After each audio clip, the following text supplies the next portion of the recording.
নমস্কাৰ। আমি আজি অৰুণোদয় অসমৰ পডকাষ্ট অনুষ্ঠানত আমন্ত্ৰণ কৰি আনিছো এগৰাকী মহিলা। সেই মহিলাগৰাকীৰ লগত আমি আজি এই অনুষ্ঠানত কিছুমান ঘৰুৱা কথা পাতিম। যিহেতু এই মহিলাগৰাকী এগৰাকী হাউচৱাইফ, গৃহিণী। গতিকে আমি তেখেতৰ লগত ঘৰুৱা হিচাপে দুই এটা কথা আমি আলোচনা কৰিম। বাইদেউ, প্ৰথমতে আমি অৰুণোদয় অসমলৈ আপোনাক স্বাগতম জনাইছো। ধন্যবাদ। আপোনাৰ নামটো? মোৰ নাম লিপিকা দেৱী। লিপিকা দেৱী। আপোনাৰ ঠিকনাটো আমাৰ অৰুণোদয় অসমৰ পডকাষ্টত দিলে মই ভাল পাম। হয়, মোৰ ঘৰ সৰুপেটা বামুণপাৰা, বিয়া হ'লো নলবাৰী চামতা, কিন্তু হাজবেণ্ডৰ কৰ্মসূত্ৰে মই গুৱাহাটীতে থাকোঁ। গুৱাহাটী কাহিলীপাৰা জটিয়াত থাকোঁ।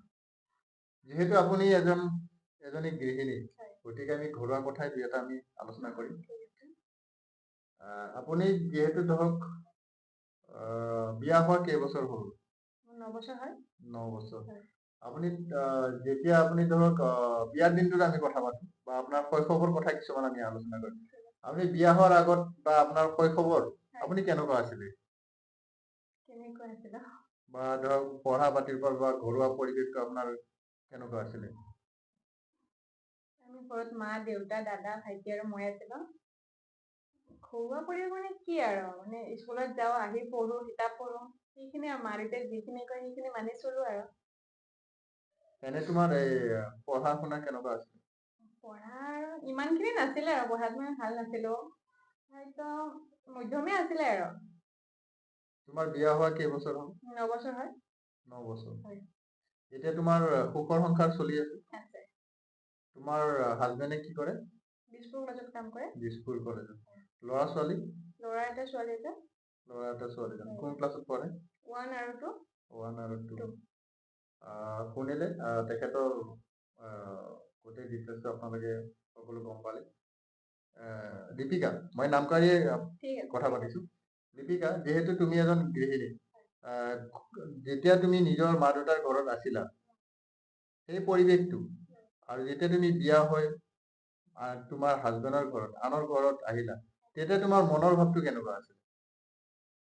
মনৰ ভাৱটো ঘৰত থাকিলেতো কোনো মানে অনুভৱ নহয়, ভাল বেয়াটো মা দেউতাই যি কয় সেই অনুসৰি চলো, বা নিজৰ মতে চলো আৰু। কিন্তু আনৰ ঘৰত থাকিলেতো সেইখিনি নহয় ন। ঘৰখনৰ যিটো পৰিৱেশ, সেই পৰিৱেশতে এডজাষ্ট হ'ব লাগে। সেনেকেই এডজাষ্ট হৈছো আৰু। মানে কিবা ডিফাৰেঞ্চ আছে নেকি? মানে নিজৰ ঘৰৰ মা দেউতাৰ বা নিজৰ ঘৰখনৰ লগত থকা এটা পৰিৱেশ আৰু বিয়া হৈ আনৰ ঘৰত আহি মানে ধৰা শহুৰ শাহুৰেকৰ ঘৰত থকাৰ পৰিৱেশ, কিবা পাৰ্থক্য আছে নেকি? আছে। ধৰক ৰাতিপুৱা আমি দেৰিলৈ শুই থাকো, ইয়াত দেৰিলৈ শুই থাকিব নোৱাৰো ন, নিজৰ দায়িত্ব আছে, ল'ৰা ছোৱালীৰ কথা আছে, বা শাহু শহুৰৰ কথা আছে, সেইখিনিয়ে ডিফাৰেঞ্চ আৰু। আৰু তুমি ধৰ যিহেতু গাঁৱৰ মহিলা এগৰাকী, হয়। আগতে ছোৱালী আছিলা, হয়। বিয়া হোৱাৰ পিছত মহিলা হলা, এই গাঁৱৰ পৰা বিয়া হৈ তুমি টাউনত আহিলা, হয়।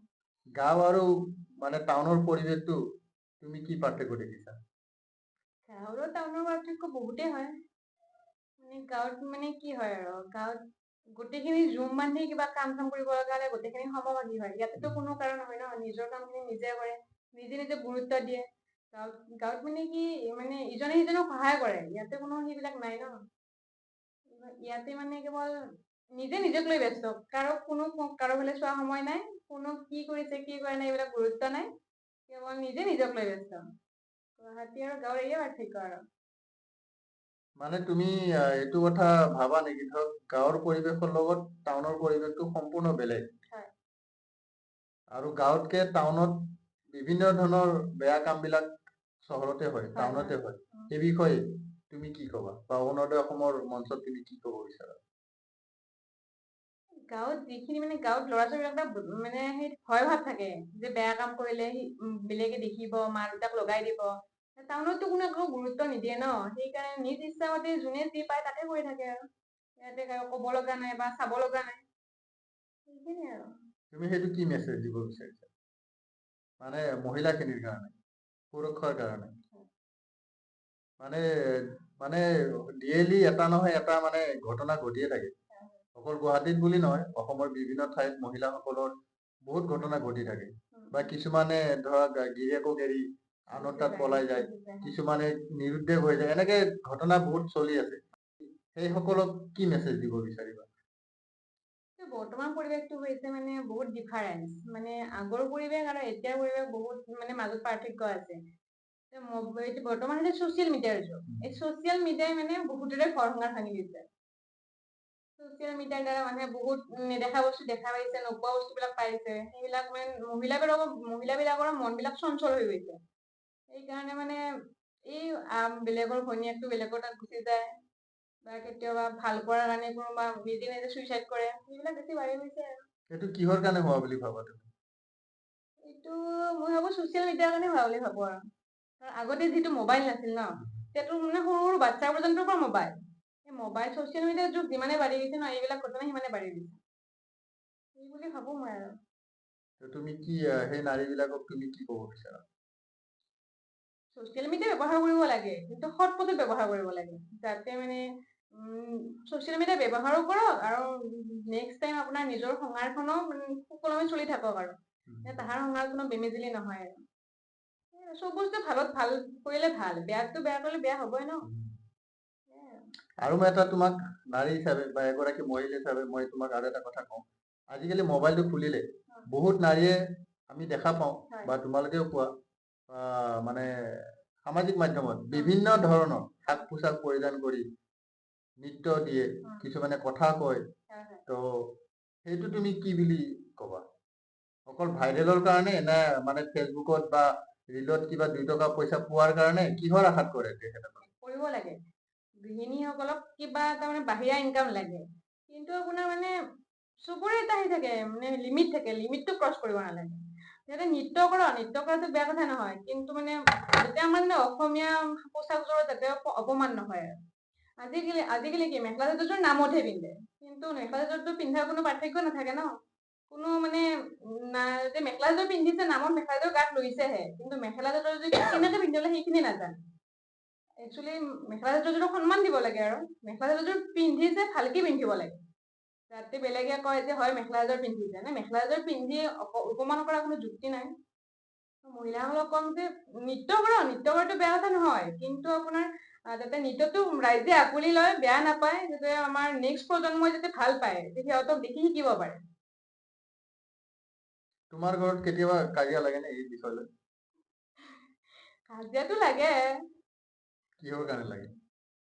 কিহৰ কাৰণে মানে ল'ৰা ছোৱালীৰ কাৰণেই লাগে, নপঢ়া হৈ মই মাৰো, হাজবেণ্ডে গালি দিয়ে, সেইখিনিয়ে আৰু। মানে আন মহিলাবিলাকক তুমিও কেতিয়াবা মানে ৰিল চিল বনোৱা নেকি? নাই সামাজিক নাই মাধ্যমত নাই, আহা নেকি? মই নোৱাৰো এইবিলাক, মই নাজানো আৰু নোৱাৰো। কি ক'ব বিচাৰিবা? তোমাৰ নিউজটো ইচ্ছা নাযায়? তুমিতো ফেচবুকটো চোৱা, ফেচবুক চাওঁ মই। সামাজিক মাধ্যমটো অলৰেডি মানে সকলো মোবাইলতে আজিকালি আছে উপলব্ধ। আছে, হয়। মোবাইলটো খুলিলে তুমি, ফেচবুকটো খুলিলে তুমি, বিশেষকে মহিলাবিলাকৰ বিভিন্ন ধৰণৰ নৃত্যৰ লগতে কিছুমান কথা সামাজিক মাধ্যমত প্ৰচাৰ হৈয়ে আছে। হয় হয়। সেইটো তোমাৰ ইচ্ছা নাযায় নে বেলেগক দেখি? বেলেগক দেখি যায়, মানে এইটো সামাজিক মাধ্যমত ভাইৰেল হ'ব লাগে, কেনেকে সৎ কাম কৰি। আপোনাৰ মানে নৃত্য কৰি হওক বা কিছুমান আজিকালি ইউটিউবাৰ বিলাক আছে, সিহঁতেতো ভাল কাম কৰি মানে ছচিয়েল মিডিয়াত আগবাঢ়ি গৈছে, যে সময় গগৈ বেলেগক সহায় কৰে, সেনেকে আগবাঢ়ি যাওক, নাৰীখিনিও সেনেকে আগবাঢ়ি যাওক ন। কেৱল যে মানে কিছুমান আৰু কি এনে ভিডিঅ' দিয়ে যে চাব লাজ লাগে, সেইবিলাক ভিডিঅ' দি কি হ'ব, হয়তো দুটামান ভিউজ বেছিকে পাব, কি হ'ব তাহাঁতে মানে কি আনৰ সমালোচনা পাত্ৰহে হ'ব ন। সেইখিনি মহিলা যাতে ভালকে আমাৰ অসমীয়া সাজ পোছাকযোৰ ভালকে পৰিধান কৰি ভালকে নৃত্য কৰে, তেতিয়া আমাৰ সমাজে আঁকোৱালি ল'ব আৰু সিহঁতক সমালোচনা পাত্ৰ নকৰে আৰু। তোমাৰ কলেজ লাইফটো কেনেকুৱা আছিলে? মোৰ কলেজ লাইফটো বহুত ভাল আছিলে। ৰাতিপুৱা উঠিয়ে ঘৰৰ কামখিনি কৰি কলেজ যাওঁ, ক্লাছ কৰোঁ, আড্ডা চাড্ডা ক'তো নিদিওঁ। মানে একেখন কলেজত দাদা ভাইটিও পঢ়িছিল, বহুত ভয় লাগে, সেইকাৰণে আড্ডা চাড্ডা নিদিওঁ। ক্লাছ থাকিলে ক্লাছ কৰোঁ, ক্লাছ অফ থাকিলে কমন ৰুমত বহোঁ, আৰু ক্লাছ ডাইৰেক্ট ঘৰ আহি যাওঁ আৰু, সেইখিনিয়ে আৰু। মানে কলেজ লাইফত তুমি মানে ধৰক বিয়া যে হৈছা, তুমি ভাল পাই বিয়া হৈছা নে মানে সামাজিক মানে ধৰক ঘৰুৱা হিচাপে বিয়া হৈছা? ঘৰুৱা হিচাপে। কলেজ লাইফত তোমাৰ বয়ফ্ৰেণ্ড নাছিলে? নাছিল। কাৰণ আজিকালি যিহেতু মানে ধৰক বয়ফ্ৰেণ্ড আৰু গাৰ্লফ্ৰেণ্ড এইটো মানে সচৰাচৰ কমন হৈছে। আজিকালি তুমি কোনো ল'ৰা ছোৱালী ভেকেণ্ট নোপোৱা। আৰু আজিকালি যদি বিয়া পাতিব লাগে, 10বাৰ ভাবিব লাগিব ছোৱালী বিচাৰি বা ল'ৰা বিচাৰি। তে সেইটো বিষয়লৈ তুমি কি কোৱা? আজিকালি মানে কি বিয়া বুলি ক'লে আগতে মাক দেউতাকৰ বহুত চিন্তা আছিল যে ল'ৰাৰ চাব লাগিব, ছোৱালী বিয়া দিলে ল'ৰা চাব লাগিব, ল'ৰা বিয়া হলে ছোৱালী চাব লাগিব। কিন্তু আজিকালি বৰ্তমান যুগটোত এনেকুৱা হৈছে যে মাক দেউতাকৰ চিন্তা নাই আৰু ল'ৰাই ছোৱালীক মানে ঠিক ইহঁতে কৰি থৈ আগতে দিয়ে। চইচ কৰি থৈ দিয়ে। হয়, আজিকালি নিজৰ চইজৰ মতে বিয়া পাতে আৰু মাক দেউতাকে আপত্তি নকৰে, যিহেতু জীৱনটো সিহঁতে সুখী থকাৰ কাৰণে মাক দেউতাকে সেইখিনি দি দিয়ে আৰু কম্প্ৰমাইজ কৰি লয় সিহঁতৰ লগত, যে তহঁতে সুখী হৈ থাক আৰু। মানে কিছুমান এনেকুৱাও আছে ধৰক যেতিয়া ভাল পায় বিয়া হ'ব, বিয়া হোৱাৰ পিছত সিহঁতৰ মানে ধৰক মাজে মাজে সিহঁতৰ কাজিয়া হয়, কেতিয়াবা মানে সিহঁতে ডিভোৰ্চ দিয়া দি হয়, এৰা এৰি হয়। এই কি কাৰণত হোৱা বুলি ভাবা তুমি?